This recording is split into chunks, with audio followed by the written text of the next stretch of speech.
Chapter 4. One November afternoon, Lethan and I were coming home from a ride. We were cold and wet and very tired. "Let's look in at Full-Circle," said Lethan. "It isn't far, and the Giffins will give us tea. You'll find a few changes there." "What changes?" I asked. "Wait and see," said Lethan with a smile. I wondered about these changes as we rode towards the house. Nothing bad, surely. The little house would never allow it. The house was lovelier than ever. Outside it was a dark November day, but the house seemed full of sunshine. A bright fire burned in the fireplace. There was a smell of wood smoke and flowers, and the house felt as warm and as kind as summer. We sat by the dining-room fire, drinking our hot tea. I looked around for the changes that Lethan had mentioned. I did not find them in Giffen. He was exactly as I remembered him that June night after our fishing. He looked like an intelligent, sensitive man, completely happy with his life.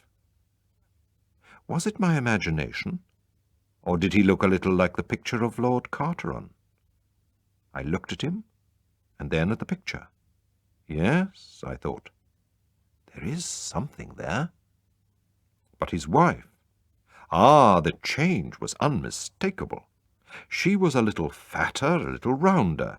There were rings on her pretty hands. She talked more and laughed more often. "We are going to give a dance at Christmas," she said. "Promise me you'll come. We must do something to make the country cheerful in winter time."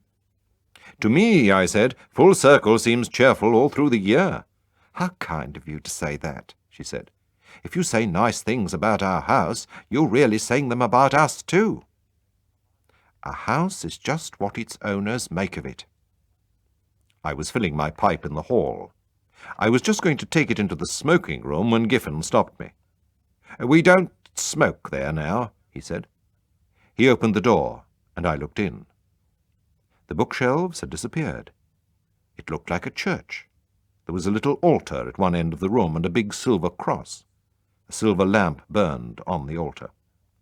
Giffen shut the door quietly. "Perhaps you didn't know. Some months ago, my wife became a Catholic. So we made this room into a chapel again. It always was a chapel, of course, in the days of the Carterons and the Applebys." "And you?" I asked. "I don't think much about these things, but I'll do the same soon. It will please Ursula if we pray together, and it can't harm anybody."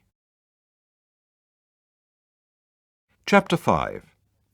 Lethan and I stopped at the top of the hill and looked down again into the little green valley. Lethan laughed softly. "That house," he said.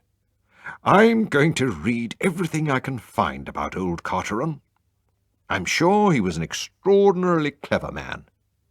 I'm sure his spirit is still alive down there. He's making other people do as he did. You can send away the chaplain and turn the house upside down, but Carteron will get what he wants in the end." The sun came out from behind a cloud and shone on the stone walls of Full-Circle.